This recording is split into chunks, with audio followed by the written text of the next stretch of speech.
but it's this lady and she's holding a capsule and it says, "No matter what you need, take this," or something. Like something clearly like snake oil-y. Yeah.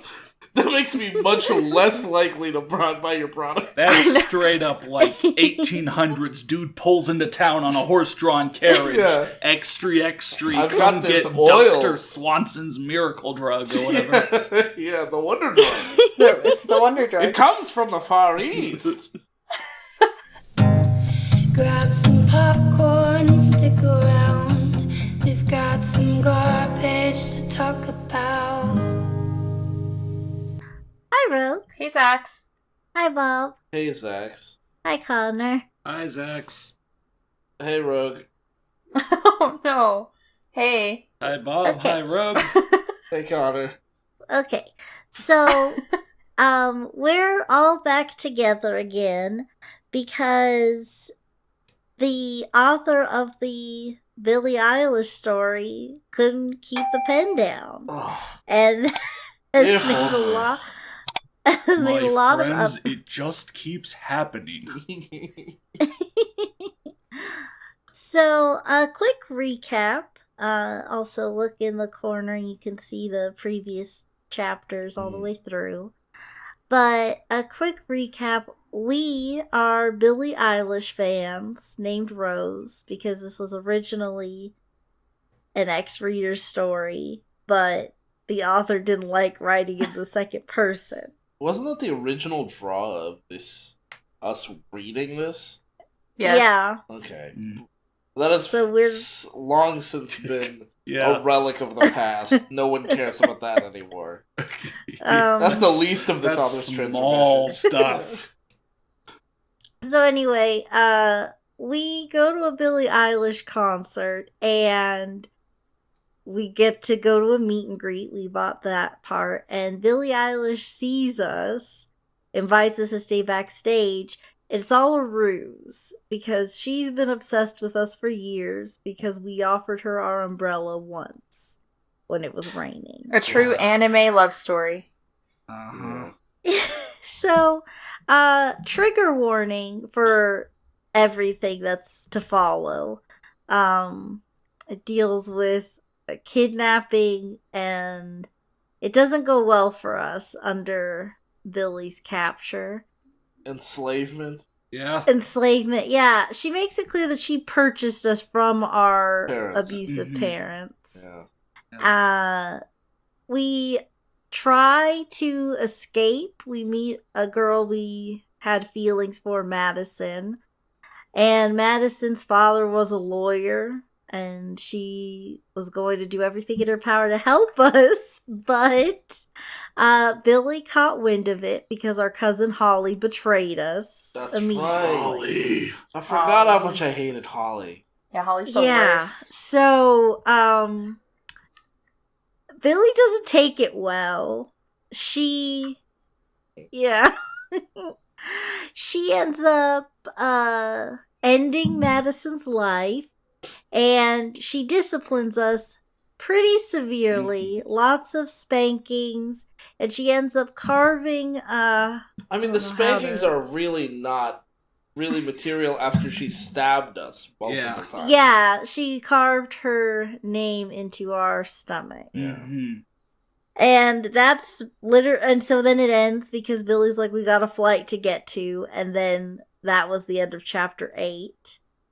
Where we realized we were never escaping. Right. We now know how dire our life is. We are enslaved to Billie Eilish, and we can never escape. Wow. Here we are. Yep. So that's what you missed on this. Oh, also since last time I believe it was called 50 Shades of Billie when we first started, and now it's called Owned Billie. Oh. Owned Billie. Like Ode : Billie? Yeah. It's owned Billie Eilish (GXG). Okay. No ex-reader. No ex-reader at all. They're not. They've finally realized that if they use a character, they just don't like it, and they give us a full character, and we don't get to make any decisions. I mean, you're not a reader by this point. You're in the story. Oh, yeah. You are enslaved by Billie Eilish. So, that's a story. That's the power of words. Right. Chapter 9 is called Space, and understandably, after what happened, we're feeling distant from Billie. But Billie doesn't seem to understand. The first thing she asks is, did I take it too far? Yes. But you killed someone. Yeah, you took it too far back when you bought me from my parents. But yeah. There were some. If we accept each step along the way, you still took it too far when you move to the next step. Well, now see, that's how they get you. You shouldn't accept each step along the way. Becoming enslaved by contract to Billie Eilish is a bad deal. A good deal. Okay. It was ill-advised. Right. But we get a little more insight into Billie. She's learned her romantic methods, I guess we'll call it, from her mother. Her mother made it clear that it was right to punish her lover when they tried to leave. Didn't remind me. I thought Billie's family just kind of tolerated that she did this, or maybe her brother who her talked brother to us, Rose, and was just like, just go with it, please. Yeah, I'm pretty sure that wasn't the brother and the brother. The brother's wife also said, or girlfriend or whoever. Yeah, we will learn a little bit more into Billie's family as it goes, but yes, that is good that you remembered. Her brother is kind of just like, just make the best of it while you're here kind of thing. Billie, apparently the mom is the lead by example. She's the start, yeah. And so not only is this author throwing Billie under the bus, but also her entire family. Oh, yeah. Well, interestingly enough, actually, if I remember correctly, Lizzie gave me a little snippet of what was coming up, or I guess what was in the past. It's not just Billie Eilish's family who's getting thrown under the bus here. Okay, interesting. Yeah, I guess I'll leave it there because we haven't gotten to this. The author's going to take a lot of time to set something up, and once they start, they don't stop. So we'll have plenty of time to discuss that. So, I'm just going to read this paragraph because it just shows you, kind of moving forward, Billie's weird disconnect with being super possessive and horrible and feeling like this is okay. She didn't say a word to me after her punishment was over. I didn't like it when she was so distant. Yes, I wanted her to respect me and never dare to betray me, but I also wanted her to like me. I just didn't know how to do it. Not like that. She was unconscious from blood loss. So, yeah, her mom has also expressed interest in meeting us, but Billie knows that that's not gonna work out if we're still being so stubborn and ornery with her. So, we have to call in some reinforcements. And so, Billie... Well, we don't, actually. Billie. Billie calls it reinforcements. Yeah. Yeah. She calls help from her best friend and co-student, Melanie Martinez. Because Melanie Martinez also learned about this slave love from Billie Eilish's mother. I gotta get in on this. That's Melanie. Saying that. Yeah. That's me. Not me in real life. Well, that is also me in real life. But I gotta learn from the master. Yeah. So... Teach me your ways. So then, Melanie shows up, and once again, our priorities I just sort of have a little issue with. So... I quickly stood up and opened it, only to see Melanie smiling brightly at me. Hey, long time no see, she said happily before she hugged me. Hold on, stop. This is rhyming a lot. Also, do we know this is Billie's... I'm sorry, this is Billie's... Right. Sorry, yeah, I should have said that at the beginning. This is first person Billie's perspective. And then I said and let her in. Rose's eyes widened when she saw her. Melanie Martinez? She asked in shock, and Mel smiled at her before she walked over to her. I guess you're a fan, and I'm so happy to finally meet you, she said, and Rose nodded, very amazed. Yes, without listening to your music, I wouldn't have listened to Billie, because I was searching for similar artists. Why are you happy? You forgot about your trauma. Oh my god, Melanie Martinez! Yeah. Wow, if it weren't for you, I'd be happy right now. Oh, Billie, you're gonna kill me one of these days. Oh, what new torture is at the door? Oh my god, Melanie Martinez! I can't believe it! Yeah, no, we're just gushing. We even have like a little blush at one point because she says that we're like a really cute fan, and Billie's not pleased, but she needs Melanie's help, so she's just gonna let it slide, but she's made notes of this. Okay, so weird. Melanie tries to give us a hug, but we're still in a lot of pain after our punishment. Sure. So Melanie asked to speak with Billie alone in the other room. And I'm just going to read a little bit of this conversation. And I gotta say, at first I kind of thought like Melanie was like working on the inside to just try to help the victim she knew was going to exist. Okay. Yeah. But we'll see how this goes. Okay. Mel then looked at me, being Billie, very reproachful. I need to talk to you in private, I said, and she followed me to the bedroom. Billie, this girl is terrified. What did you do to her? She asked, and I sighed. You know what my mother taught me, I replied, and her eyes widened. Yes, I do, but how far did you go? She asked.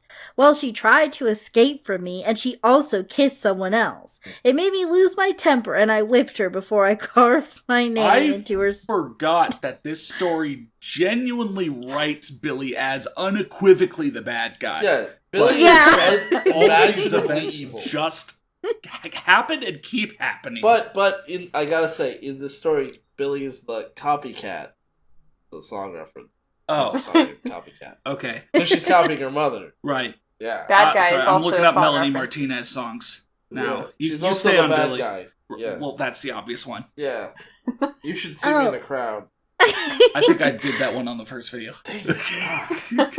And now, let me just let you in. So, Billie just told Melanie Martinez everything she did to us. Right.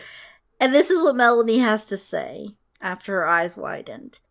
Were you out of your mind? I understand that getting your lover and keeping them with you is your family's thing, but you can't go that far. She's very Has Billie done this before? Apparently. Where are the bodies? It's her family. Okay, so we talked on the last video about, like, is the whole world just okay with slavery then, or like what's happening in this universe? Oh, yeah. But now apparently it is just a family thing, but everyone is just cool with it because they're rich. And Right. which I guess, unfortunately, bears resemblance to real life in some sad ways.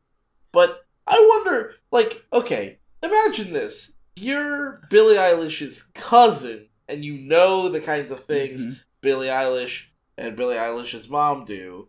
And do you think it's okay for you to get in on this, or would you be just stealing their thunder? I guess... Because it is a family thing. You are family. Yeah. Right. But are you close enough? But you're not Billie Eilish. You're not Billie Eilish. You're not a sibling. You're I guess cousin. it depends on which side of the family. Like, is it a cousin on her maternal side? Yeah. Well, she has two moms. On her... One of her maternal sides. Yeah.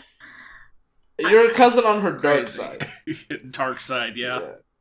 Yeah, I was going to ask you guys to make some guesses about Billie's mother, actually. There's mommy and mother. But then the more this goes on, the more that's revealed, the more it's not going to be guessable. Mother, I require slaves. Wow. That's... And let me just start the Melody Martinez references by Right. saying that Melody's probably going to say, Billie, you better not be throwing me a pity party. That's one of her big ones, I think. I don't know. I don't feel like Melody Martinez is Maybe I'm crazy here. Maybe I'm just out of the loop. I don't feel like Melanie Martinez is nearly as big as Billie Eilish. Right. I think she was. I don't know.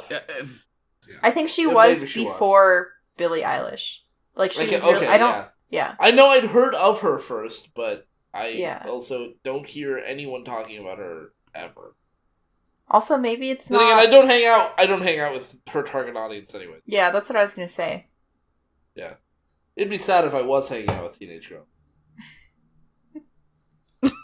Okay, so the solution that Melanie and Billie agree to is that we're gonna stay the night with Melanie. Oh, okay. Yeah, because like we just need Melanie convinces Billie that like we just need some space to get over it. Yeah, like thousands of miles, and like maybe a new name. Yeah, and protection. Yeah. But then, okay, so then we're in the car with her, and she says, "You don't have to be so nervous. I'm not like Billie." And then, so we're like, we've been like flinching or whatever. We're skittish. But our thing is, it's not that. I'm just a big fan, what? I said and blushed while she giggled. Priorities. Okay. So... Yeah. My trauma means nothing in this moment. Yeah. Because, oh my god. Melanie Martinez. Wow. So, we end up staying the night, and she put some cream on our wounds that helps us feel better. And that's nice. Magic's anti-stabbing cream. Yeah. But then she tries to have a conversation. Neosporin's not gonna cut it. Does she put blood back in our body? No. In fact, every time we get described from here on out, we're always like ghostly pale. Oh no. And like she's Billie, and like I don't know, it's been like 3 weeks she's been detaining us, possibly longer, I don't remember. And she sucked the life right out of us. Yeah. I mean, to be fair. Yeah, I mean, it makes sense. So, Melanie is now trying to, like, put in a good word for Billie. For Billie? Yeah, for Billie. You know, Billie really feels bad about going so far with the punishment. She lost control over her anger, and she regrets hurting you so much, she said, and I looked at her in disbelief, and I'm gonna be proud of us for a little bit here. She never regrets to punish me because she always says it's my fault, I said, and she sighed. Yes, she thinks that it was necessary to punish you, but she also thinks that the last punishment was too much. She wants to find a way to be more gentle with you, she said, and I couldn't listen to her words without having the urge to vomit. Nothing she does can ever make me like her. I don't want to get Stockholm Syndrome, I said. I mean, you can't catch it like a disease. I know. If I'm out in the cold too long, I'll catch Stockholm Syndrome. I'm starting to catch Stockholm Syndrome. Oh, no. I should go to the doctor and get that checked. Really? Yeah. Oh, man, can I... Oh, my Stockholm Syndrome's flaring up again. Oh, gosh. It's chronic Stockholm Syndrome. Oh, no. So, wait, okay. So, this is a question I have now. So, like... Before, the writer was writing this, and I didn't know why. Right? And I still don't know why, but at least they are aware that the character is not enjoying this. And okay, they have full conscious awareness of the fact that everything that's happening to them is totally messed up. See, that's what's confusing. This is so unequivocally bad and cruel and mean. But the author's writing it, and the author knows them. Yeah, like if the author wrote cruelty and then didn't recognize it as cruelty, I would be like, okay, they're just dumb. They've just made a mistake. That's like Silver's Return kind of thing. Yeah, exactly. Or like, you know, on the Steel Donut channel, Yoi Mune had his character say and do horrible things. But he frames him as the good guy, not because Yoi Mune has a very complicated view of moral good and evil, but because he has a very lackluster assessment of moral good and evil for his characters. I can't speak to his character outside of that. Yeah. But But, like, this person clearly has a good gauge on whether or not it's moral. Mm-hmm. I just don't know is this a writing exercise? Well, that's what I don't get. Or do they get something? What is the end result? Yeah, what's the thing that they're writing for? I don't know who wants this. Well, I don't know who they're trying to target as the audience, like people who are trying to feel bad for the main character, or people who want to be the main character, because it seems like in the comments, if you remember from before, love it. Yeah, people are like, "Oh, I wish I were in like, Rose's this place. Is heinous, and I would never let Billie Eilish do this to me." Blah blah blah is what Rose says, and then the comments are just like, "Oh, I'll take your place," and I'm like, "What are you doing?" Billie Eilish, I love her so much. Yeah, and like I'm like, if I don't know why even this version of Billie Eilish. Mm-hmm. I don't know. Yeah, no, they're so.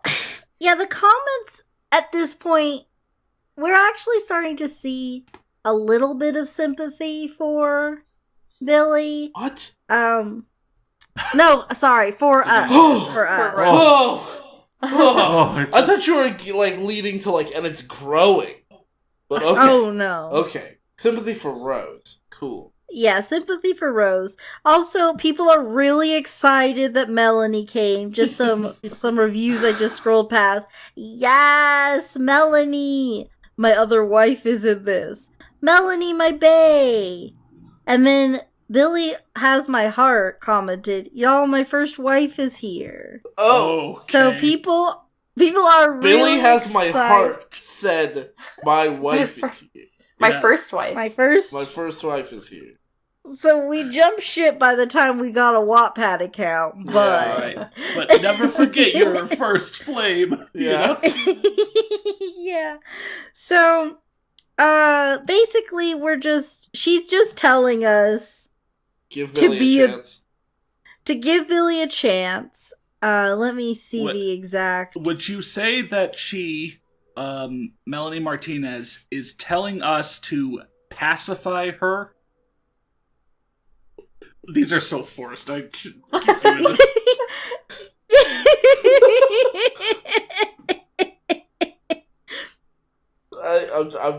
Yeah. You're my boy. It's another Billie Eilish song, My Boy. If you don't do what she wants, she'll beat you so much you'll be drinking out of a sippy cup. Yeah. Okay. So, she's trying to convince us about this. And this is like... Okay, I'll just read this line from Melanie, and you guys just give me your first reactions. Billie chose you because she really loves you. It's always a good feeling to be loved. Pain. That's... So I am alone in the world and I have no allies. I'll say this. Okay, let's for a second remove Billie Eilish from the situation. Remove Melanie Martinez. Remove their name recognition. And also, let's remove the preposterousness of her buying us from our corrupt parents. Okay? Let's make it a kidnapping instead. And also, I guess let's remove the celebrity aspects. I'm basically removing all the accessory things. This author has a good enough grasp of this type of scary situation that they could, in theory, write something actually fairly scary. Because that is a very scary thing to say. Mm-hmm. You know, in this context. Like, that really did hit me in a very uncomfortable place. Yeah. And I think that's their goal. If not, then... Yeah, if the author is trying to make people uncomfortable, it's working. But it's, like I said, it's hard to tell based on the comments that she's getting. Because people are leaving aroused instead of uncomfortable. Yeah. And then they keep writing. Yeah. It's like a combination of Midsummer and Misery. Oh my gosh. Yes, no. Actually. That's such a good description. Yeah, actually. It is. I would say, I definitely feel like we might be the target audience. Like, we're reading this. We're the target audience? No, I I just mean that we're reading this how it's supposed to be interpreted, but all the fans are just like... So they're trying to write a horror story, and everyone's getting off. Yeah, which, I mean at some imagine if that happened with, like, other properties, like Silent Hill. Everyone's like, there's so much sexualized imagery, and I can't get enough. Like, what? But before we give this too much credit, once again, priorities. So this is definitely the weak point. Yeah, we've decided that Melanie's just as crazy as everybody else. Fair. But she's answering most of our questions. So we just ask, did you know that Billie was after me? I asked, and she giggled.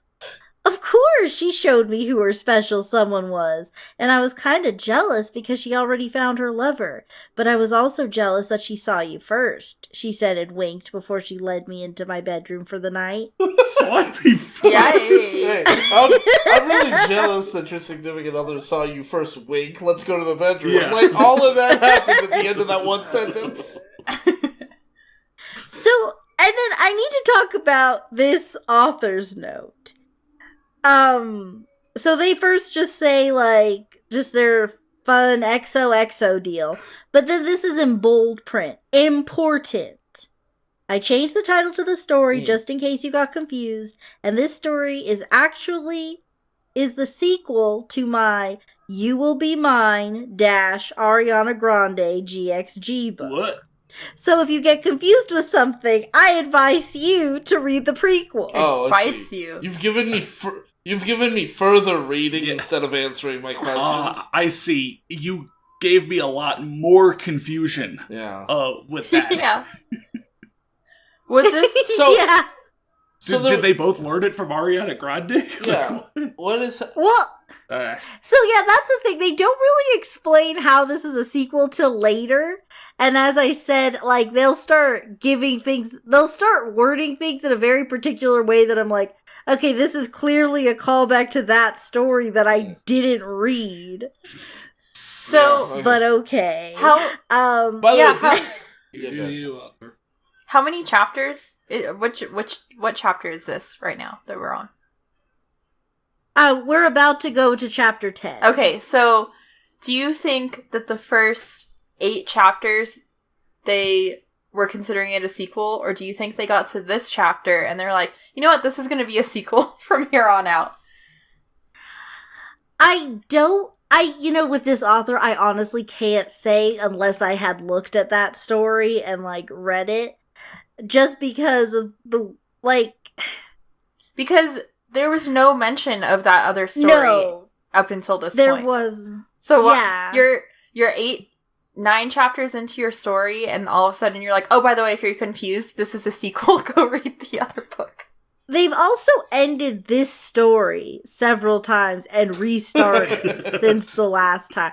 Because they just keep saying, like, I couldn't let it go like that, fam, and, like, keep writing.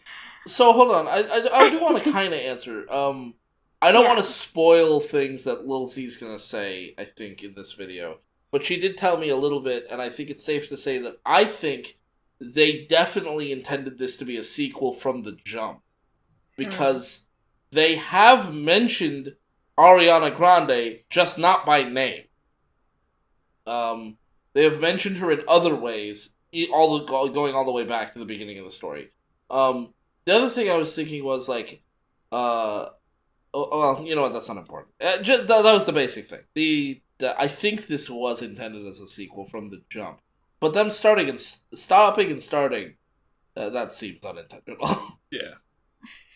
So, the next chapter, 10, Protection, we have a nightmare, and it's very strange, but also another thing, just to make us extra sad for Rose, we're reminded that she has always had nightmares, going back from how her parents treated her. Oh, thank you. Till now. Yeah, so just, if we weren't feeling sad enough for Rose. I was used to seeing these things in my dreams, but this night was even worse. I saw Madison. She laid in her bed, dreaming about me, until a dark creature got on top of her and slit her throat. Wow. How? So we had also my 4th grade teacher was there. It was weird. How prophetic. Yeah. Prophetic, however you say it. I mean, it's like this is a retrodiction. She's having a prophecy of the past. Yeah. I guess that's just a vision. Right. Yeah. And then where Melanie's with us, and she's like, "You were screaming," and she's trying to, and she kisses our head a bunch. A bunch. Like, yeah. One gentle one is like, "Oh, that's sweet," but a bunch. Wake up! It was only a nightmare.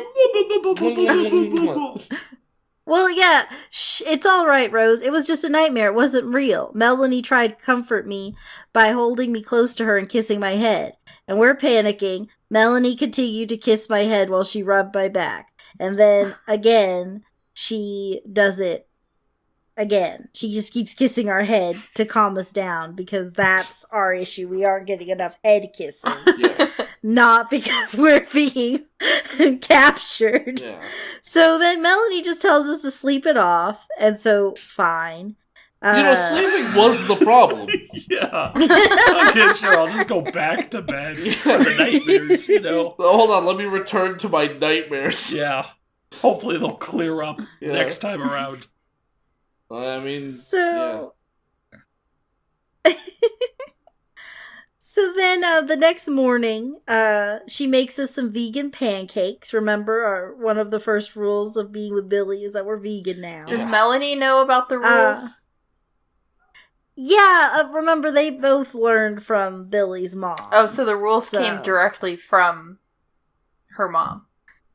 At least, or there was a lesson where it was like, okay, girls, today you're going to write down your rules for your future subs, right. and I'll grade them. Here's your homework.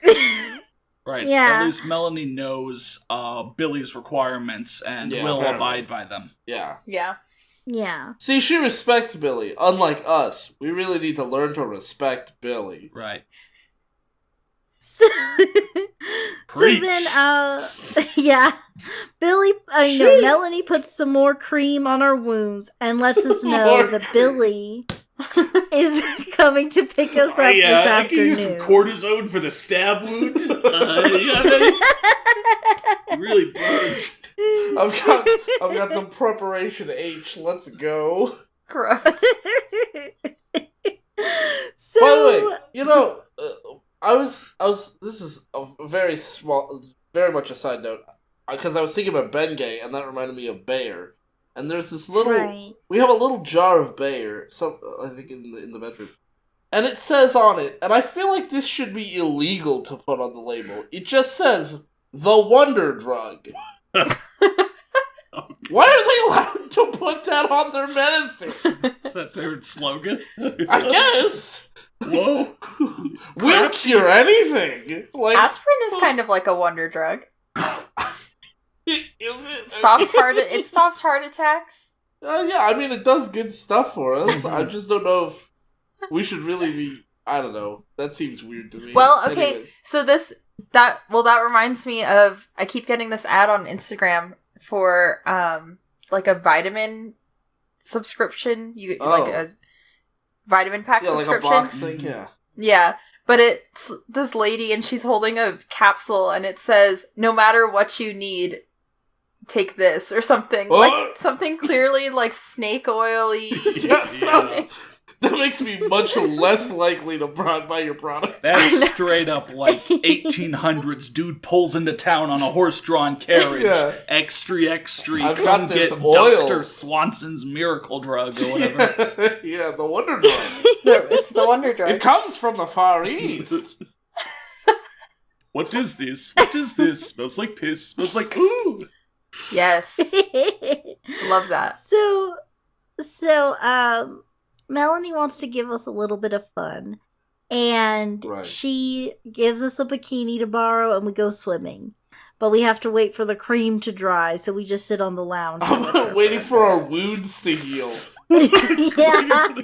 I feel like going into a pool with our flapping open wounds is not going to be pleasant. So... blood in the water. Oh, there's literally blood in the water. Oh god, there's blood in the water. No, it's fine. The chlorine will dry it out.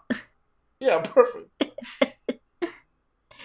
So far, we really appreciate that Melanie's a fan of aftercare or like basic human care of our life. So we just asked. Barest minimum standards. Come on, you've been stabbed. Yeah. We've already forgotten what life outside was like. Yeah, I mean, like, the minimum you could do for someone who's been stabbed is get them medical attention instead of just, rubbing cream on it. Put cream in their wound. Well, we decide to make a plea. I don't want to go back to Billie. Why can't I stay with you? And she says, I won't betray my friend by stealing their lover. As much as I like you, Rose, but Billie saw you first, and she gets to keep you. That's how it works, she explained. But why can't I decide that? I asked. Good question. Yeah, I'm glad we're finally, making... Now, this feels like a real major change from the way Rose was before. Like, before Rose was like, I don't like this, but oh, beans. What am I gonna do? Oh, just... I can't really put my word on what I don't like about this enslavement situation. But, now our character is extremely cogent and clear with, okay, but I have human rights, don't I? I don't know. Do you think the author had a change of heart, or is this just their evolving writing style? I don't know if it's supposed to be as jarring a transition as it was. I do feel like the last punishment was a major change in their dynamic. At first she was I'm gonna try to escape, and maybe I will. There was still a hope there, but I think after that punishment, we now understand how high the stakes are, and we're trying to figure out any way we can get out of this. Yeah, I mean, Billie did go from obsessive to Jeff the Killer levels of. Yeah. Billie has taken my best friend from me. She has carved her name in my flesh, which, by the way, if I'm only wearing a bikini, surely people will see and be what? Okay. I think we're in Melanie's house, so no one else is around. Oh, I thought for some reason, take her to a swim pool. A public pool. Yeah, okay. Oh, no. Right, these people are super rich and have also, remember that even in public, people would see the name carved and go, well, that's Billie Eilish's girl. Oh, right, yeah. Yeah, they know not to... Right. Not to mess around. So... So we asked, but why can't I decide that? Very good question. Because you were meant to be with Billie. You can't go against your destiny, she said, and I gulped. That is the worst answer, even for a villain character. That's just not a good... That's not a good anything. It reminds me of that Don't Hug Me, I'm Scared, where they talk about the special one. And he's he's trying to understand, who's my special one? And they're like, everyone has a special one. And they don't define it any further. Well, then we say, if it's my destiny to be abused my whole life, then I'd rather die than fulfilling it. Reach! She said. I said, and her eyes wide. Okay. How can you say that? I know how your parents treated you, but they can't hurt you anymore. And how Billie treats you, how Billie treats you depends on you, she said, and I really got frustrated with her. Yeah. Preach! How does it depend on me? She took my freedom. I'm not able to make any kind of decision. And, this is where I feel really... this? I feel like this character is doing a pretty good job. Yeah, she's working it out. She's figured it out. Stand up for yourself. March your way right out of this story. Yeah. Well, here's the thing. Okay, so I know it's going to be difficult for you, but it may be in your best interest to kill Melanie Martinez. I know you're a fan. That's going to be really difficult for you, but maybe kill her and get away. So... Listen, I know this situation is new for you, but the only reason why Billie abused you is because you refused to love her. Instead, you push her away, and that breaks her heart. All she wants is your love, and it's up to you if she forces it or if you give it to her, she explained, and I really got sick now. I slowly moved away from her and took a deep breath. I just don't want to get hurt anymore. Is that too much to ask for? Then try to give her love, and she will return it so much more. She just needs to be loved to be good to you. And then we're like, should we live a lie? Like, what's the deal? Be dead. And then, have you thought about how she feels about this? Yeah. She must be really hurting when she hurts you. I find it really interesting that the author has this really pretty strong grasp on how to write characters differently, where like these people who are twisted, their logic is so twisted, and then like Rose the normal person. But she did still, the author did still have Melanie use the word abuse. Like, the only reason Billie abuses you. And I find that really interesting, because you'd think that somebody who has, like, a twisted worldview wouldn't view it as abuse. They wouldn't say abuse. They'd be like, the reason she had to punish you, or, like, something that most of the time she say. does. I think that was a slip. Yeah. Yeah, no, but it is written abuse. I think that's a good catch. I think that's weird. And and with what we're going to talk about a little later, and this isn't really even a spoiler thing. So, like, we've already established that Melanie is the soft one. And she continues to, like, go soft on this whole thing. And I'm wondering if that abuse slip might have been, like, a crack in the armor that we're already making progress, because... Oh my goodness, you're doing textual analysis here. I was about to say that I find it really interesting that they have like a really solid grasp on writing these two different characters very differently and having the dialogue. Yeah. I struggle with that a lot, writing dialogue that sounds different from each character. And yet she still consistently, to my knowledge, writes in Stanley instead of instantly. Yes, no, actually, yeah, no, that is true. It's like a lot of we still have these common, very basic words spelled wrong. Consistently. So, Billie ends up picking us up, and she's upset at first, because when she sees us, our hair is wet, and Melanie covers for us with the truth. No, hold on. Connor's looking confused. It's because you're not supposed to feed after midnight or get her wet. Oh, okay, right. Yeah. So, then Melanie explains that we were swimming and she showered after that. But, and this is in Billie's point of view, Mel said, and my jaw clenched. I didn't like it that Mel saw her in a bikini, but I tried my best to calm down. She probably just wanted Rose to have fun. So here's something.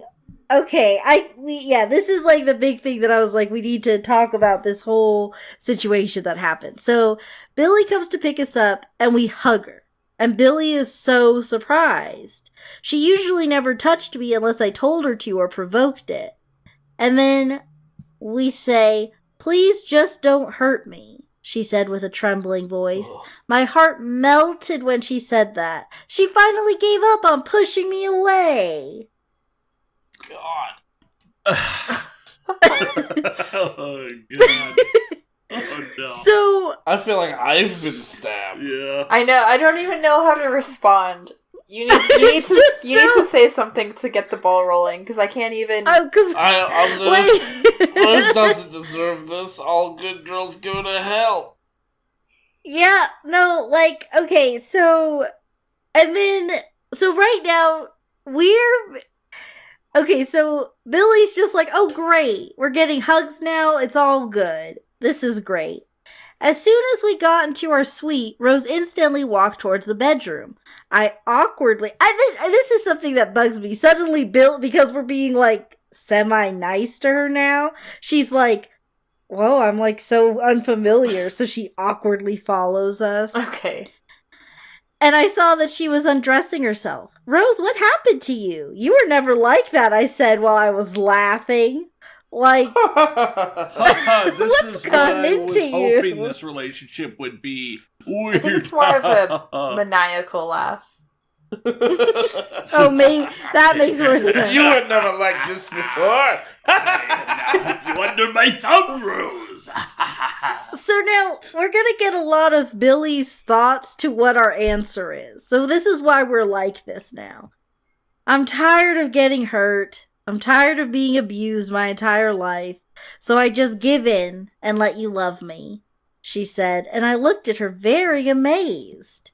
Usually I would like that, but her words made me feel kinda uneasy. I loved her, and ever since I saw her for the first time, I wanted her to love me too.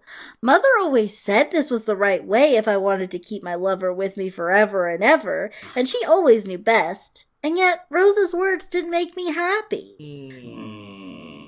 So then, Rose is just like, we need to get the ball moving. So she literally walks over, she takes Billie's hand, puts it on her boob, and is like, don't you love me? And then any thoughts and regrets Billie was having are out the window. She's a beast again. They have this horrific sex scene that we do not need to get into. Instead of getting into it, can you just tell us some of the comments, maybe? Oh, let me see. Oh, yeah, okay, there are 9.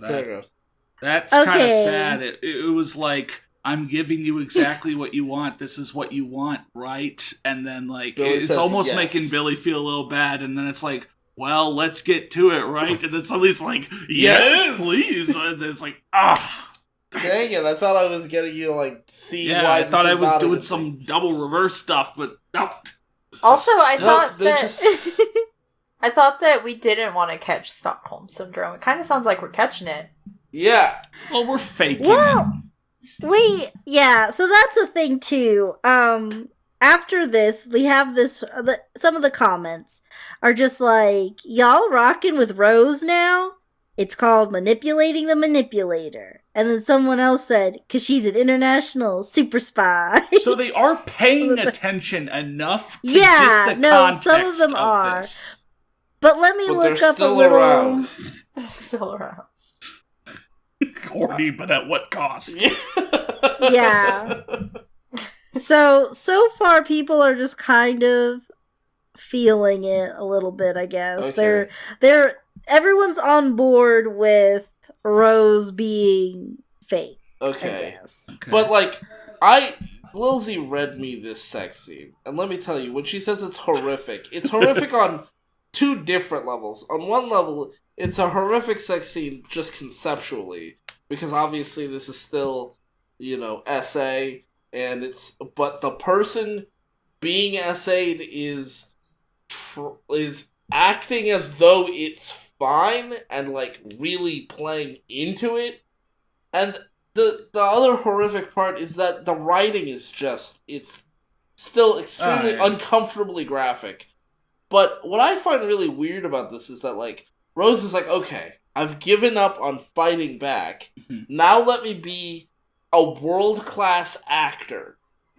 I will you will not even be able to detect whether or not I'm really happy at all. Okay, consider this, though. Since we have Billie's point of view here, maybe she is so focused on... Yeah, that she's just perceiving it that way. I guess that's true, yeah, okay. Fair enough. Yeah, I think that's a good read, I think. Because here's what happens next. So, I was breathing heavily and completely exhausted. I would usually go for more rounds, but this sex was so amazing that the single round did more than 20 good. Whoa. Okay. What a weird... That's such, like, a weird description. Yeah, and, like, a weird... Just, like, who... thinks that way. Sex is like a marketplace. You can, provide it at one level of intensity 20 times, or you can provide all 20 levels of intensity once. It's a service. Oh my god. It's a service or a good. Though I do want to say, imagine, post-coitus saying this to your partner. Wow, that was so good. It was better than 20 times our normal. Our normal sex is about 1/20th of what we just had. Yeah. I'm hoping that 20's hyperbole, but we're gonna learn some See things you again about the in author. 3 weeks. But we'll learn some things about the author that show me, like, oh, okay, so there's some things you just have no idea how this works in the real world. Oh, good. Okay, so... After that line, that's such a quote, I noticed that Rose got quiet, and I looked at her very concerned. See? I can be like you want me to be. You don't have to continue to hurt me. She whimpered out and rolled away from me. I was confused about this reaction. Why was she suddenly so sad? First she was horny, and now she was depressed again? This didn't make any sense to me. Getting horny and then depressed is not that unusual. Yeah, even outside of the circumstance. Yeah, that happens to guys every time. Happens to me constantly. Yeah. And then we're just like, that was amazing, wasn't it? And then Billie, then Billie asked us if it was amazing. Oh. And then we're just like, yeah, sure, whatever you want. She replied, very dry, and it took me off guard. She was obedient, but she was still very cold. I was sure that she was never that cold towards Madison, and the thought of it made me angry again. Madison! Good thing she's dead. And this is another thing of just her not, like, I don't know what Billie's actually, how she's deluding herself. Because she's like, you love me, right? And then the answer is, of course, that's what I was taught. Despite Rose acting weird, I at least had her right where I wanted her to be. With me forever. Oh, you didn't even listen to the answer. Yeah, it was she was taught. It was like, the words were right, but her tone of voice wasn't and was weird. And then, like, in the next thing Rose says, it's like, those were the words I wanted to hear. And tone of voice didn't matter. And, like, the words aren't right. The words are, neither the words nor the tone. Both of them are completely wrong. Yeah, sure, I love you. That's what you told me. Yes, she said she loves me. She said she loves me. We'll be together forever.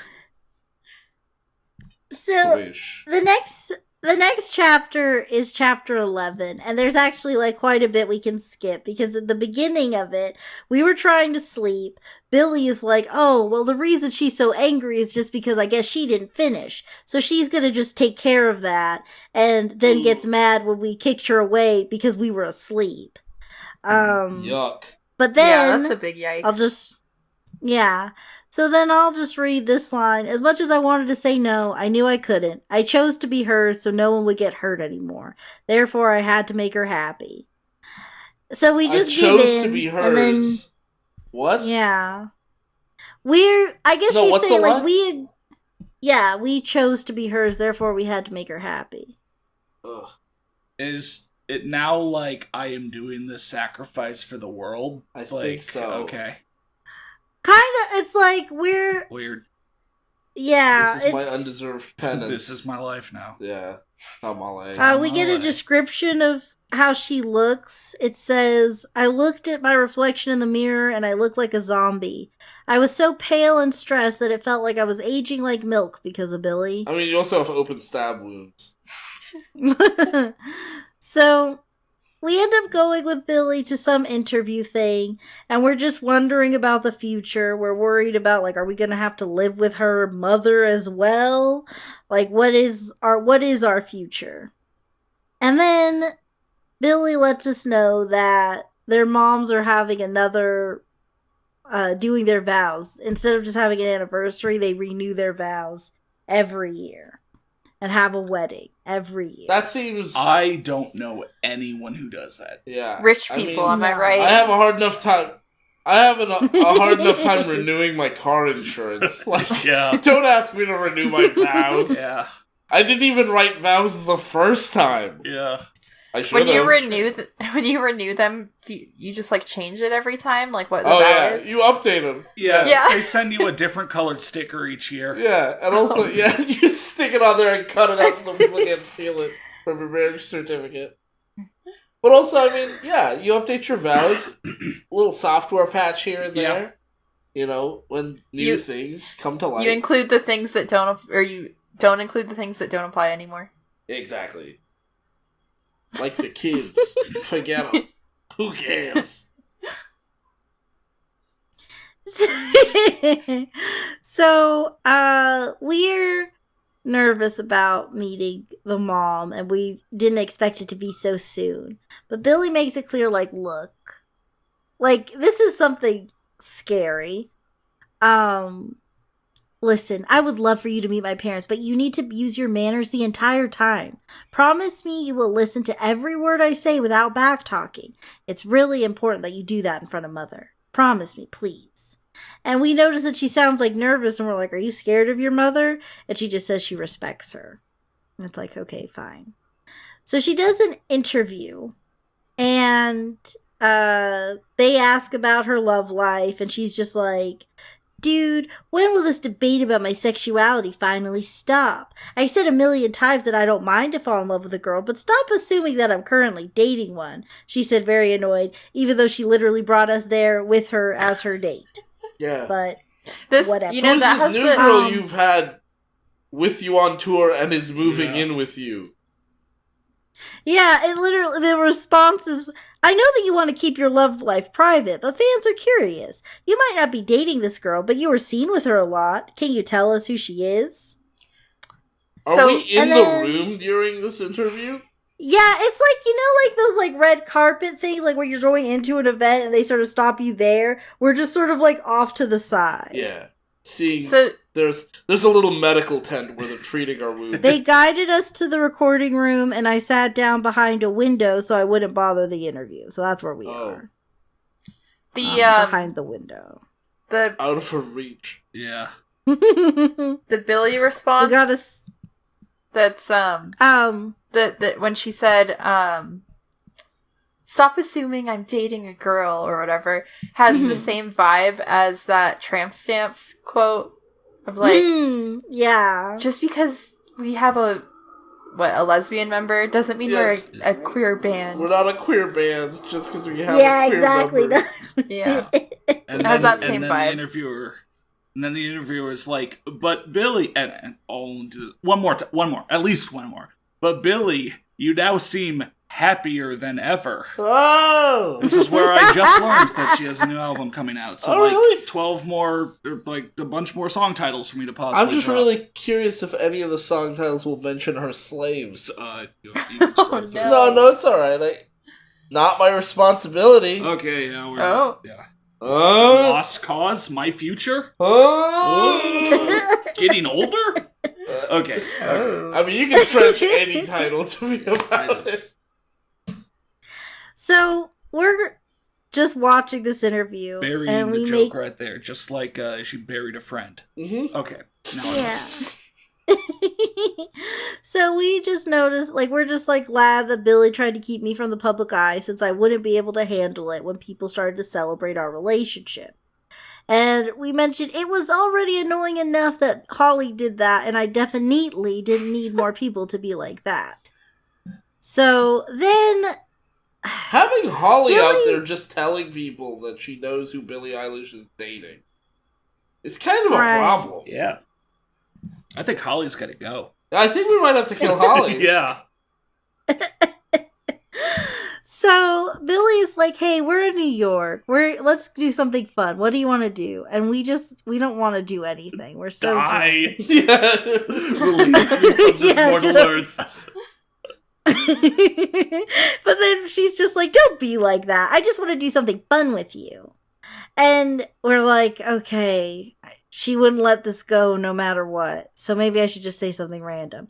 So we ask for a Broadway show. And we even say Mean Girls, because that was one of our favorite movies. So she gets us tickets. We get to sit in a seat. We're like kind of away from people. And we don't have to worry about fans. And our goal is, I tried my best to enjoy the show since I always wanted to see it.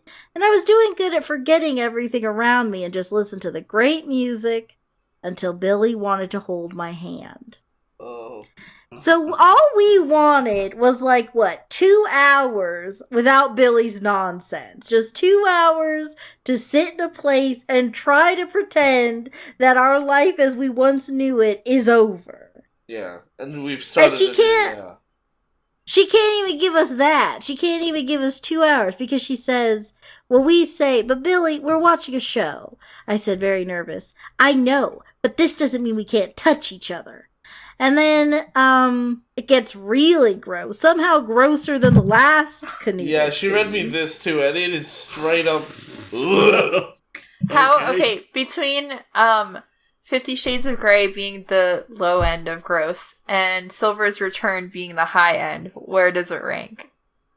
I'm gonna just read this line and then we'll cut it from bleep it out. Yeah. Okay. It'll just okay. So, let me see. Let me find a really choice one. You said this line like you had it already. I know, because I scrolled down because I was moving ahead before I heard the question. It's amazing the positions you can do in a theater seat. Oh no, that's positively chaste. Oh wait, hold on. Sorry, I found it. Okay. 1 minute, 37 seconds later. I see. Yeah, and it's like everything before and after that was also that bad. So I think it's in the middle. Yeah, it's somewhere in the middle of your scale, I think. Yeah. So, in the end, I wasn't able to enjoy one bit of the show, which was such a sad line for me because at this point I'd been in 3 chapters. I'm really just like You're so emotionally done with drained. Billie. Yeah, and then I was like, blood okay. drained. At first, I thought, like, this was going to be, like, a 365 days kind of thing, where it's, like, once you start giving in, sort of, there actually is hope for, like, a loving relationship. I thought this was, like, going to be when Billie turns a new leaf, maybe. Wait, did you compare this to that movie where the girl Yes. gets kidnapped for a year and, like... Yes, she did. I was, Baby. like... Okay, like, just to show how sad this story is, that's what I was hoping for. You compared to a movie where it sounds like an actual case of Stockholm Syndrome happened or something. Pretty much. Yes, actually, yes. But it's a poorly enough made movie that, like, a bunch of the, Danny Gonzalez commentary-type YouTube channels covered this movie. Yeah. Not a bunch, but Okay. a couple of I'm them. almost positive that Jarvis did. I think Jarvis did, yeah. I know Jarvis knows about the movie. Well, I mean, Yeah. at least she wasn't kidnapped as long as 500 Days of Summer. That's true. Yeah. Oh. That was almost twice as long. So, we get home, and the news was on, and we're just sitting on the couch. Billie's thankfully going to take a shower, so that's going to be our new break time. Oh. But on the news, this is a news report from a news anchor. We still don't know what happened to the 18-year-old girl who ended up dead. The police is sure that the girl was murdered, according... What do you mean you don't know? She got stabbed to death. Oh my gosh. The police is sure that the girl was murdered according to the wound on her throat, but they couldn't find any evidence on who it was. The police... This is detective work right here. Yes. The police discovered that she was murdered because she had a wound on her throat. There are 2 things that they discovered. 1, that she didn't die of natural causes. 2, the wound means she's not alive anymore. Right. They what was that line? The police assured us that The she police was murdered is sure. Okay, that's still worse. due to the wound on her neck. Yeah. Yeah. That's what the police... Standing over her corpse and going, I'm not sure this girl is alive. And it's one cop, because it's the police is sure. Oh, that's true. That's some pretty passive things. It's, like at midnight, a knife was placed into the girl's neck. Yeah. No, I gotta say, I mean, if it's just one person investigating and trying to run the whole thing, like, I guess I understand. You probably got a lot of work to do. Yeah. Yeah, that's why you couldn't break the case for at least, 4 days. Yeah. I mean, you spent a weekend with Melanie Martinez, and they're only now going, breaking news, there was a murder. Yeah. I guess maybe we just haven't been able to watch the news. Maybe they did. I don't know. But learning that Madison is dead. Also, I don't think it's really news that the police didn't find anything new. Right? I mean, the whole point of news is that you update me on stuff I don't know. Maybe they're updating you that they still don't know. It's like, I wonder how that police case is going. Still no attempt. Once again, our lazy bones of a police are not at it again, providing no new information on this case. Our tax dollars at work, gentlemen. When we reached out to the police, they said no comment, and that was it. Yeah, it's like an anti-police news broadcast. That's all news broadcasts, am I right? So we find out that it's Madison, and it's just like our dream. So we realize like we did see the past or whatever. Oh, and we're freaking out. Okay. And then Billie quickly ran out of the bathroom and looked at me very concerned. "Rose, are you all right?" she asked, but I just glared at her before I jumped towards her to push her on the floor. Oh, wow. "Madison is dead! You killed her! You are a killer! A brutal killer! Madison!" I yelled while I put my hands around her throat. "Rose, you know what I said about saying her name," Billie said, very threatening, but my emotions were stronger than my mind. "How could you? I loved her! I loved her so much! Madison!" Madison!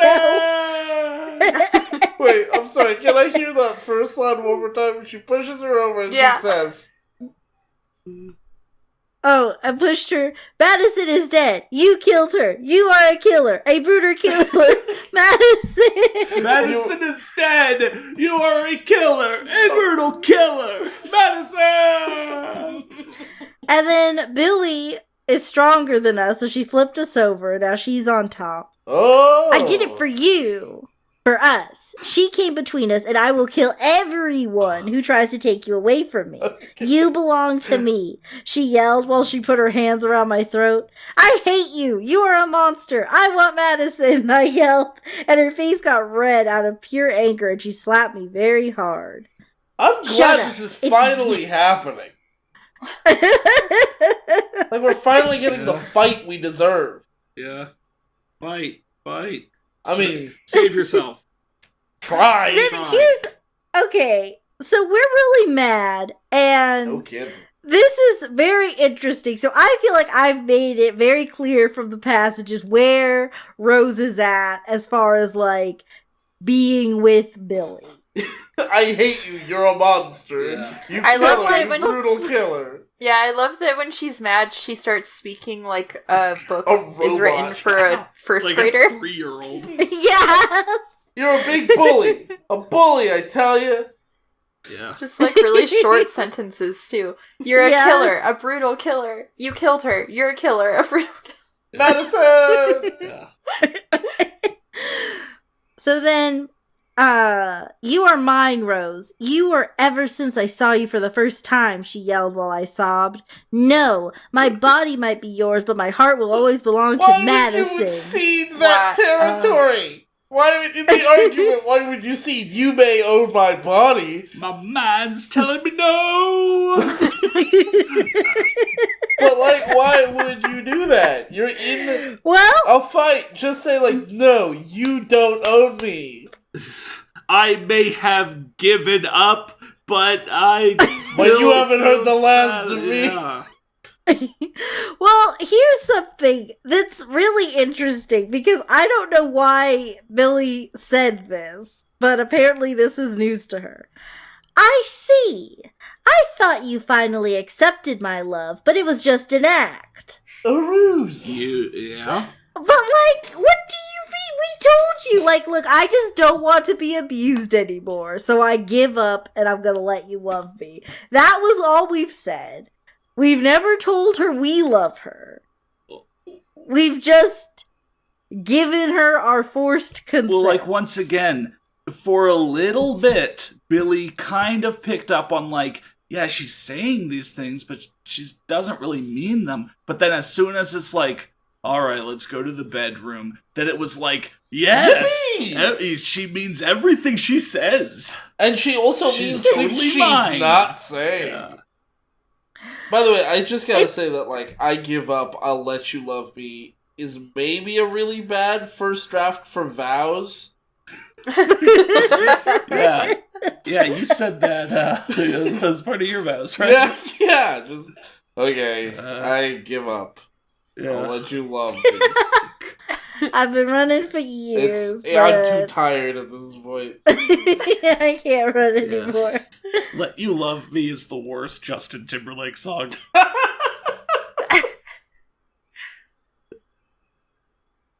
So, chapter 12 is called Salvation.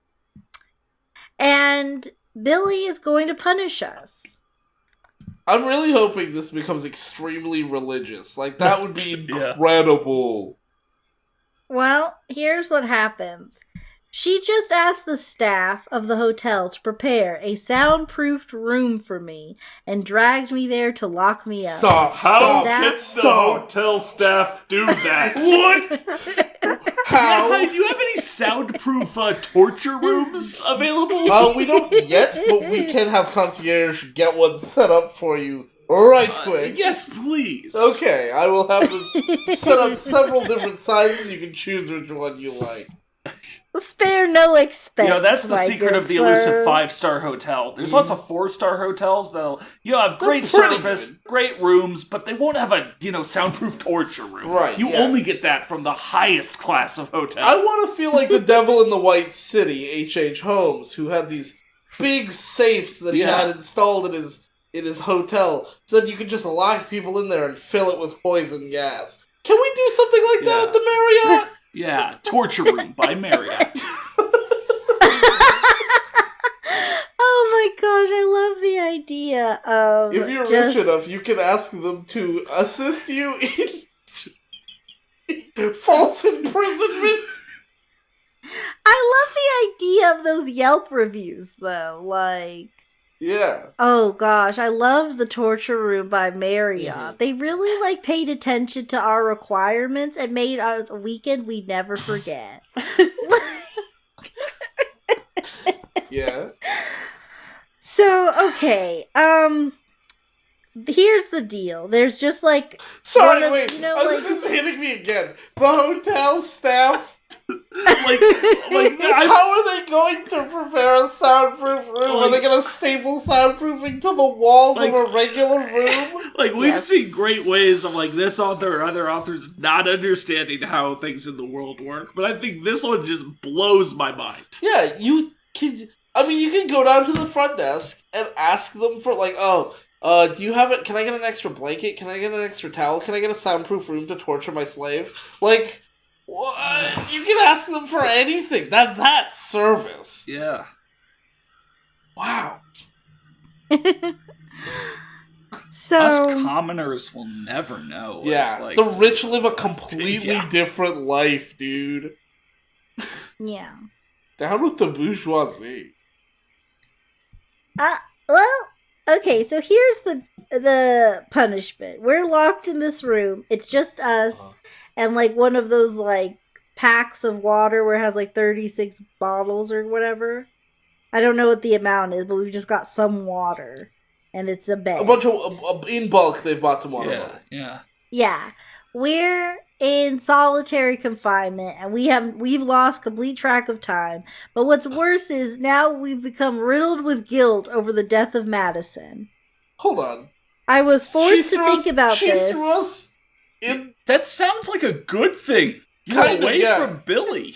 But she threw us in solitary, which, by the way, most hotels don't have a solitary wing. Right. But, they threw us in solitary for long enough that we've been, mentally warped by it. At that point, it's maybe not such a good thing. Yeah. Though you do have some time to... It sounds like a good thing, get away from Billie. Billie's not destroying you, but, she's keeping you in there long enough, for you to genuinely lose track of everything.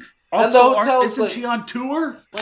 Okay. Yeah, well, room 288 is... I'll come back to get you in 2 weeks. Yeah. And then they have a sign on it, how it's please don't clean our room. Geez, yeah. You hang it on the doorknob and it says, please don't open doors. Slave torture. Imagine that, the do not disturb falls off or something and the staff accidentally opens the room. It's just housekeeping and then I'm sorry. I'm so sorry. It's light! I finally have light! And it's close the door. Sorry, close, lock. What a gaffe. Ugh. This is going to affect our rating. But We don't have 4.5 stars because we accidentally opened the solitary room.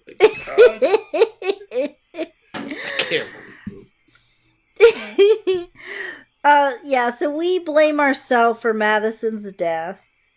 I deserved all the punishment in the world for the disgusting things I did. Oh, God. Not only was it my fault that Madison was dead, I also slept with her murderer. But in the end, I was the one who killed her, and that was all I could think about after I was locked up in this room. Which is like... So this is like this story is like a real downer before you go to bed. Like, you read a chapter and you feel like, now I feel like crying, and then you go to sleep. Yeah. Yeah. So... Now, here's something interesting. So now we've been alone so long, we're starting to hallucinate Madison, and we just kind of do this a few times, but we don't know, for some reason, she never says ghost Madison, but anyway. The numbers. Madison tells us, you have to stay strong, Rose.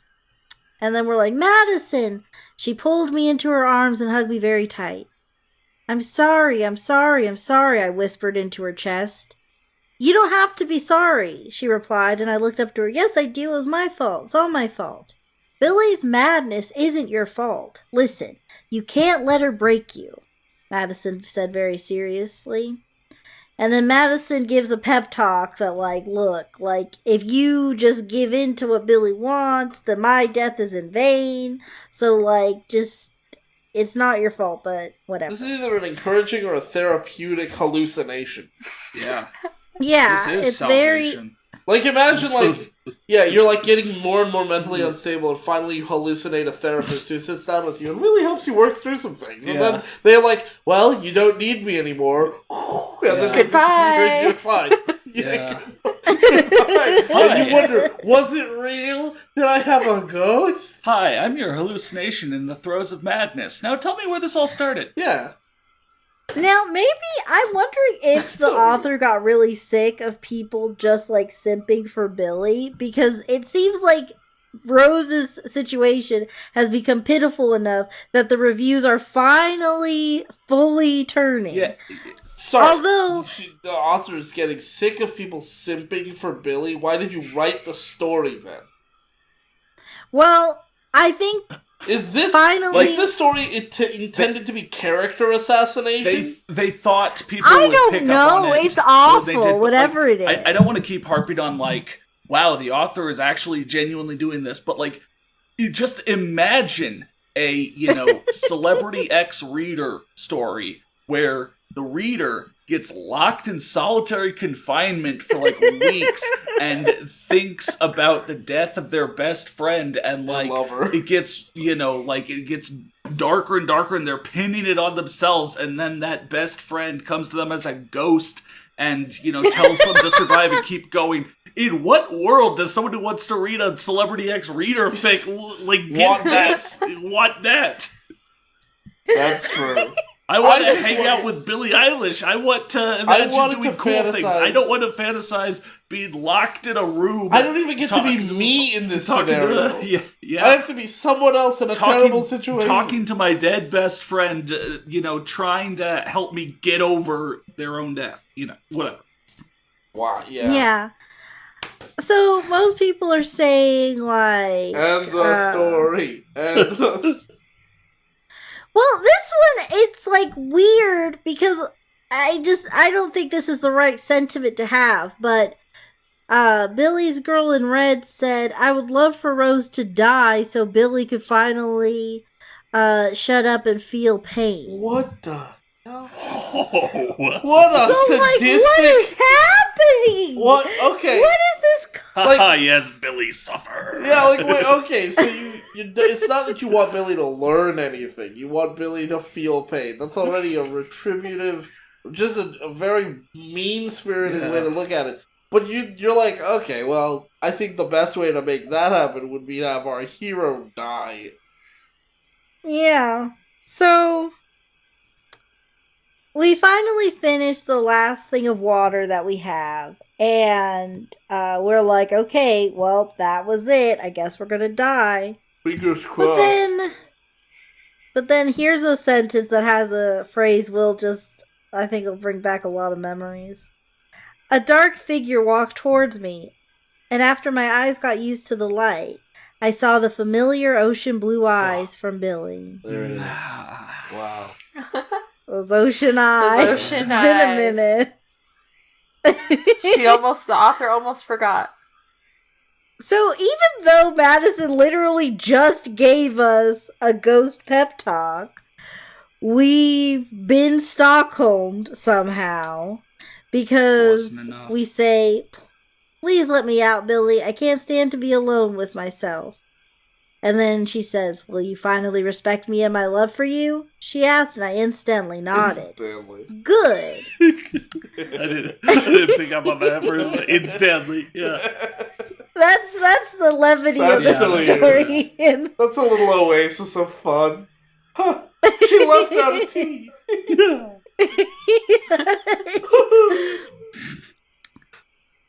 Good. Remember that I'm the one who feeds you, takes care of you, and loves you. I can make you happy or miserable. I'm your god. Oh my gosh. She said. Let me just be clear. That is a standard speech that new dog owners are told to give their puppies. Yeah. You know? I'm the one who feeds you, I bathe you. I'm your god. So we're just being really good at this point. She even shows us a plate of food, but we confess that we're not worthy of it. And then she's like, "Oh," she says, "Okay, I'll just read this.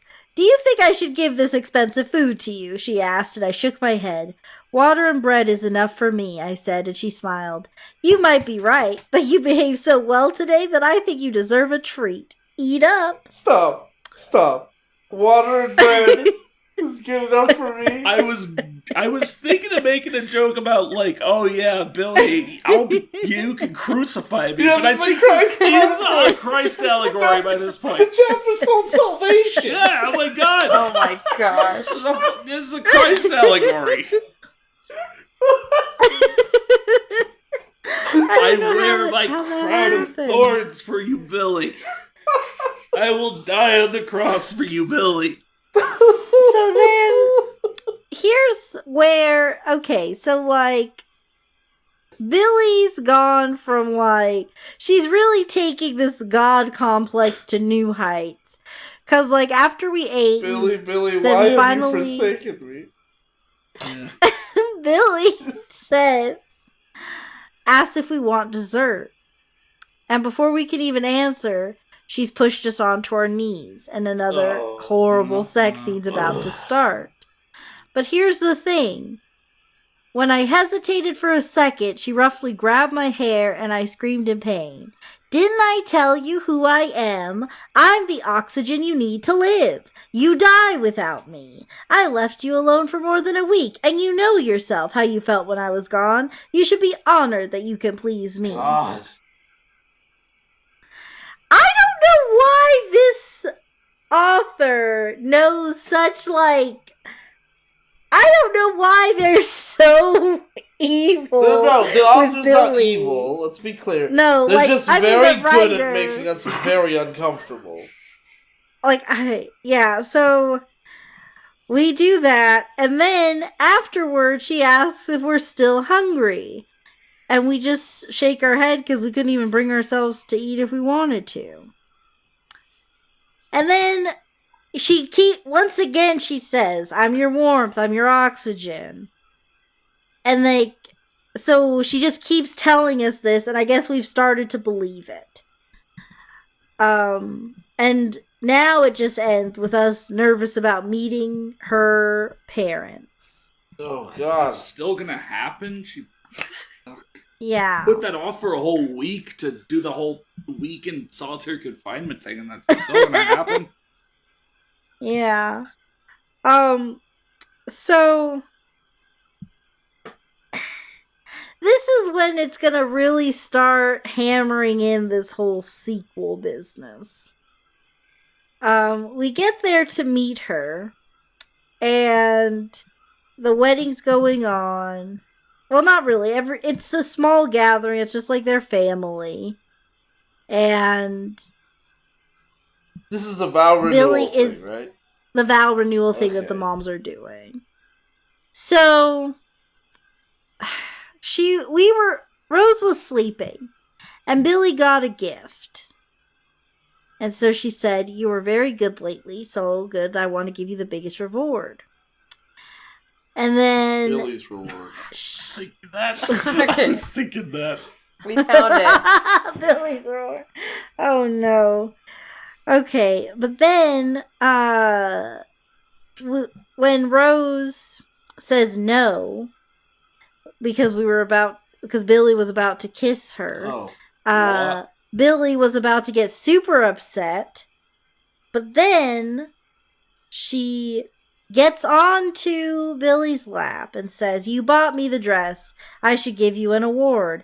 I would love to please you. It makes me feel valued." I'm confused. I'm so confused. Yeah, like how did we get here? So, what? Yeah, Rose like got absolutely broken again, and then was like Billie, like completely under Billie's control, and then it was like, no, actually, I remember that I do have free will, and this isn't very good. Yeah, don't kiss me. Now I'm maybe putting on an act again. I don't understand. Like, yeah, I didn't want to say it, but it is kind of feeling like going in circles. Yeah, a little bit. It's like, sure, the murdering of the best friend and the carving the name. That was the big moment deal. But like, that was a plot point. It has kind of been like back and forth. Yeah, like Melanie. Ever since Melanie Martinez, it's been very much the same over and over. Yeah, I don't know why they really, they wanted to spend 3 chapters on getting her down, but so now we've just accepted that Billie's pleased with us, and that makes us genuine. Now we're in Rose's POV, and she's saying things about how she's really happy, and she understands what life would be like without Billie, and that would be the worst thing. So now it's the brainwashing is finally complete. Okay. Why did she say no to the kiss, though? Because she was going to get onto her lap to do a sex. Because a kiss wasn't enough. Billie deserved an award. Okay. The Nobel Peace so that Prize was just, for bridging. And Billie was getting angry, but then she realized she got angry too soon because actually this was a good thing. Rose has officially been broken. Right, and now the story is over. Thank you. The end. The end. Obviously not. Well, we meet Billie's mother, and she's really intimidating, but not super. She looks familiar, and here's where it's the whole sequel business is revealed. Her mid-length curled hair and decent makeup kind of took me off guard at first, but when I paid more attention to her features, she reminded me a lot of this very famous singer who got a life sentence in prison for murder. It was all over the news. Stop. The idea that you see someone and they remind you strongly of someone you saw on the news who got a life sentence. Mm-hmm. That instant recollection. That's just called recognizing a person. Well, hold on. They'll explain it. It was all over the news, and a lot of people were very fascinated about this case today. I think her name was Ariana Grande. If I didn't know that the real Ariana was in prison, I would have thought that it was her. But sometimes people just look a lot like another person. Sorry, Billie Eilish's mom is Ariana Grande. And how old is Ariana Grande?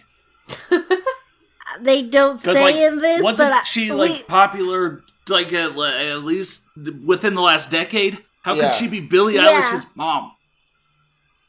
In this universe, she's Billie Eilish's mom. I mean, honestly, holding off that reveal until now was probably a good idea. So to that, I say thank you. Next. So what's it? that was pretty good. We have too many pop artists. It wasn't felt. That was actually felt like it could have been legit. Could have been. Could have been. But the next chapter, and I think we can break after this one. Oh, we're already yeah, I've broken like long time ago. Yeah. I have completely submitted to Billie Eilish. Yeah. I am If Billie Eilish asked me to do things now, she'd be like, "Get out of my face," and I'd be like, "Yes, ma'am." So during this, the author's note for chapter 14, Sick Family Tradition. Okay, me being the perfectionist I am, I just couldn't leave the story finished so poorly. You wrote in Stanley about 100 times. You stop and start this story like every chapter. You spent 3 chapters telling us the same things over and over about Billie Eilish and how much she, I don't know, doesn't get it.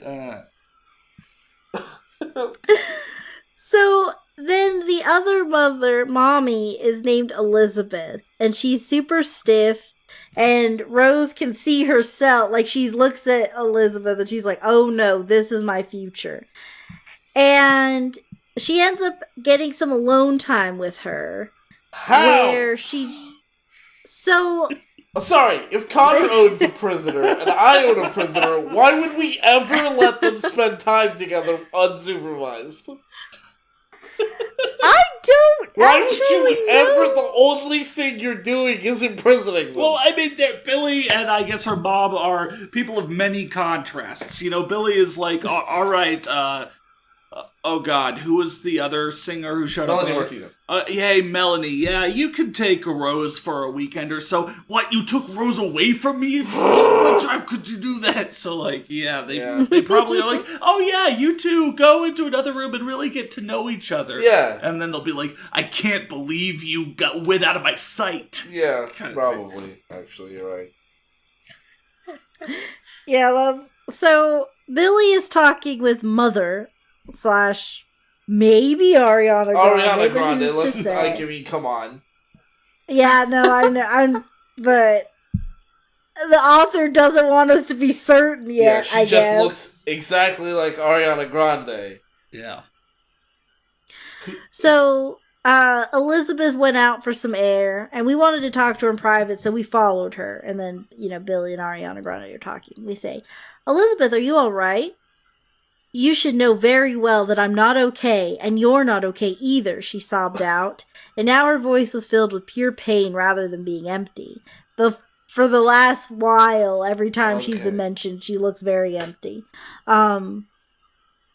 But it's your wedding day, I mumbled out. She just growled. Do you really think this is a normal wedding? This isn't a normal wedding, just like your relationship with Billie isn't normal. I know that she stalked you and kidnapped you at the right time. The exact same thing happened to me. You're just the new generation. Did you say the right time? I know, what? Yeah. That's a weird way to phrase it. Mm-hmm. And now we've drank the Kool-Aid because we say, this just shows that we are loved. We should appreciate the love they give us and stop taking it for granted. Straight up cult stuff. This is a cult. Yeah. So then... How well does this line up with the Bite model of cults? Behavior information. Well... Behavior information...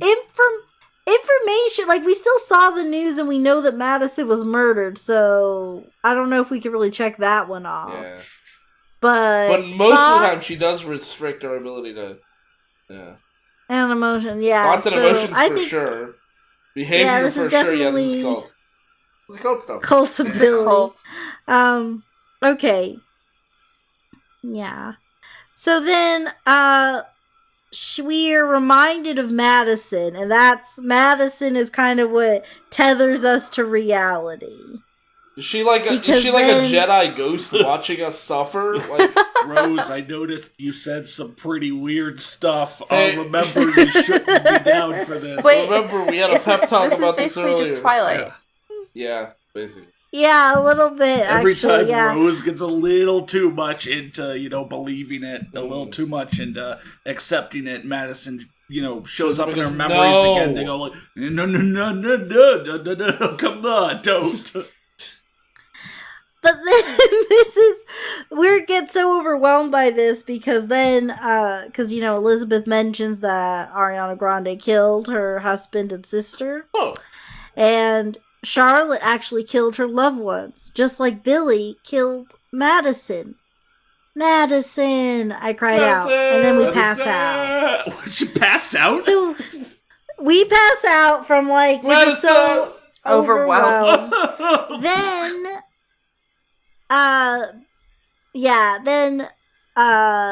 what's her face? Then Ariana Grande punishes Quinn, is apparently the real name of the mom. They're just gonna start using their real names now. Great. And before this, well, actually, yes, that's hi. really not my name is Charlotte, but I'm actually Ariana Grande. This is my wife Elizabeth, but her name is actually Quinn. Like, why does everyone have two names? Guys, okay, because, hold on. Yeah. So Ariana Grande was sentenced to life in prison for something, presumably the kidnapping of Quinn. Right. And then, something happened, and now Ariana Grande is living free with Quinn? Yes. And nobody knew. How did... I mean, that's a jailbreak plus a return to kidnapping. Yeah. Is that gonna get explained at some point? Yeah. When you're rich, you can get away with anything. I guess.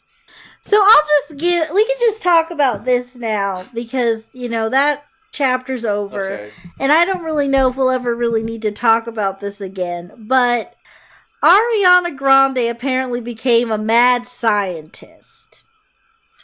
And they don't really... At what point? Somewhere between getting a life sentence and now, or yeah, before in jail or before jail? When she became a singer, before that? Or what? Yeah, let me see if I can find the direct quote, but basically she uses DNA to just rig it so that someone else can serve her life sentence somehow. She planted, false DNA? Sorry, she's world famous. You think the guards are gonna be like, well, you don't look like the Ariana Grande who I knew to be famous, but the DNA lines up with what we got in the system, so here you are for another... what? So, okay, Ariana went from a ruthless businesswoman to a singer, and then she started to become a scientist. She started as a businesswoman? Yes! I like that she started it's like if Elon Musk decided to go into music. Yeah. Elon Music. Whoa. Don't give him any ideas. With the help of... If you tweet that at him, he'll probably become a musician. Yeah. With the help of her cousin, she managed to change the DNA of someone who looks like her. That's why everyone thinks Ariana is in prison, but it's just an innocent girl who got her DNA changed to match Ariana. Okay, stop. First of all, now I understand. I was gonna do the joke where I was like, oh, I get it. She used her cousin. But you just said the girl's DNA was changed to match Ariana. Yeah, no, it's not that Ariana, planted other DNA as evidence or whatever. It's that Ariana, injected this girl who looks kind of like her with some kind of wonder drug that changed her DNA. It was transfiguration. Yeah. And then I have one more reveal to just sort of throw this all off the rails. And this is a fun addition of what does the doctor think things are? What does the author think things are? Oh, the doctor, yeah. So while Quinn is explaining to Rose the whole backstory of the prequel, Ariana and Billie are fighting. So I hope one of them kills the other one. Yeah. Quinn told me that Ariana developed to be a scientist, which just gave the mad scientist term a whole new meaning. Business? Well, you can't be a mad scientist if you are, maniacally devoted to, I don't know, dancing, so whatever. Economics. So now this is Ariana talking to Billie. Billie, please calm down. It was the only way that you and Phineas would have mine and Mommy's genes. I can't help it that two girls can't get children in the natural way. So, get children? Here's the thing. Oh my God. What? Oh, yes? What like, this author, maybe I'm stopping you too early, but, like, this author has straight up, like, thought it forward more than I thought, and is actually doing some kind of, like, clone children DNA weirdness. Why is this going so sci-fi? Yeah, so here's the thing that's really confusing to me. So, like, in vitro fertilization is a thing. Yeah. It just exists.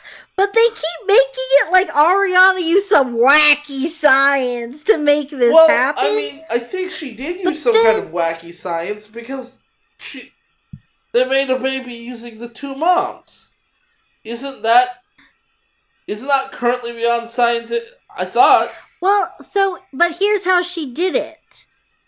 So, Ariana took her own eggs, and she took Quinn's father's donation. Oh. Somehow, because I don't know how. She kidnapped Quinn, but she managed to get Quinn's father's daddy goo? Yeah. Yes, before she killed Quinn's dad. Presumably. I guess I'm glad it didn't happen after. I don't know. I wasn't doing like I just made a noise because I didn't know what else to do. Fair. So, and then this weird incest twist that they've just thrown in, they feel the need to get even more, like, explicit with it. Because they're like... So, Billie says, Mommy basically gave birth to her half-siblings. I'm not just her daughter, I'm also her half-sister? How in the world can this be a good idea? Can I, as an ex-reader, just, like, have a celebrity family because it would be cool to have all the family members be different celebrity singers and not have, like, this weird sci-fi... Wait,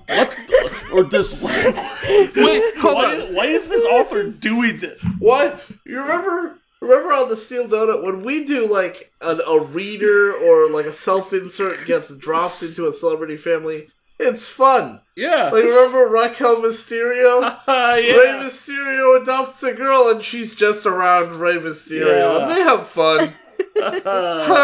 Rey Mysterio, you did nothing weird. You just had a wife and a family that I am now part of because you adopted me. Why is it on the Kind of Friends channel? This is what we... And, like, I didn't understand how this is incesty, but you're right. This is... But it's... Okay, so Ariana Grande got her own eggs out and then put them in someone else?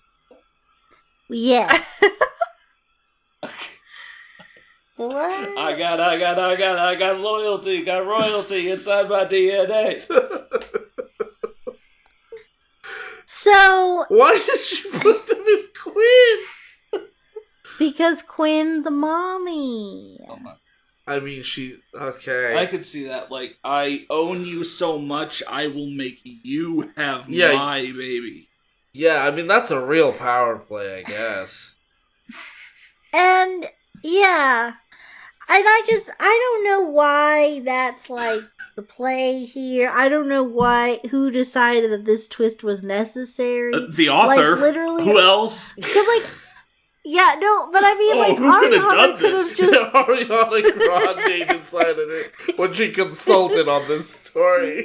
Yeah, she consulted. We're all trying to... You may use my name in this context. We're all trying to figure out who did this here. All I'm saying is Ariana could have just adopted Billie and, like, found her somewhere and raised her this way. I don't know why they had to make this roundabout sci-fi thing. The author learned so some things in their science class and that just day needed or that to week, include and it. Yeah. just got fascinated by the idea of I would absolutely love the idea that the author went, like 13 chapters without any sci-fi, and then suddenly, it's preposterous. You know what? Billie You wanna backtalk me? Well, let me show you something. The room of clones and incubators of you. Yeah, also the Force exists. You're like, what? What's happening?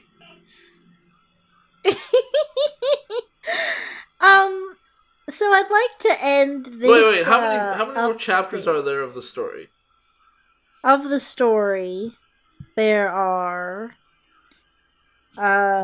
There's about like 5 left. And we're not gonna cover them? Oh, not today. Okay. Or have you read them? Yeah. Are they interesting? Yeah. Oh God. Okay, maybe next time. I mean, I guess I just thought we'd been recording. No. I'm not trying to. I'm not saying we should continue. I was hoping we would be done with this story forever. Oh well, I mean, I'm not in a rush to do it. Okay, just wrap it up. As this proved, a lot can happen in 5 chapters. Oh my goodness, yeah. So to close this off, I just want to read this one review at the end that just says, it's from Copy and Pasted. I know it's wrong, but I actually wish Rose would have stayed brainwashed so she didn't have to suffer. And happiness and slavery. Oh. And like, that's what people are coming away from this story with. Rose, just love Billie, please. It's better off. You're better It's really off. interesting that there were 2 sides of the spectrum of sympathy for Rose, I guess. Like, one person was like, I wish she would just die so that Billie would feel pain. And then the other person was like, I wish she would stayed brainwashed so she couldn't suffer. This, you know what? So I can't help but feel like this feels like a Oh wait. This feels like a BioWare game where your choices are supposed to matter, and everything that happened in the story to this point doesn't matter because there's a choice we get to make right at the end that determines whether Rose dies and Billie feels pain, or Rose continues to be brainwashed but doesn't. Yeah. Yeah. That's where I feel like we actually, just so we don't have to do it again, I can edit this again. But I guess I could just summarize what happens pretty quickly if that would be better. No? Okay. No, I wasn't asking for more. I was just saying I wanted to make sure that... Because I thought you'd said that we weren't going to cover the rest of the story. It just depended on how it, like, went. Okay. Well, wrap it up. But, okay. Well, thank you guys for sticking this out with me. And now my pain can be your pain. Yeah. Thank you guys for listening. And if anything like this happens, well, I don't know where that sentence is going. You better abort that sentence now. Okay. You have no useful advice to provide at this juncture. We're trying to provide useful advice at the end of every video.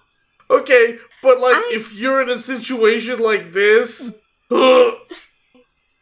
stop watching YouTube. No. Get out. Yeah, that's fair. I guess if you're in a situation like this and watching this video, stop. Maybe, go away. Yeah, just rethink your priorities. Stay safe. Love yourself. And remember to comment, like, and subscribe because we all need friends. Okay, bye. Bye. What?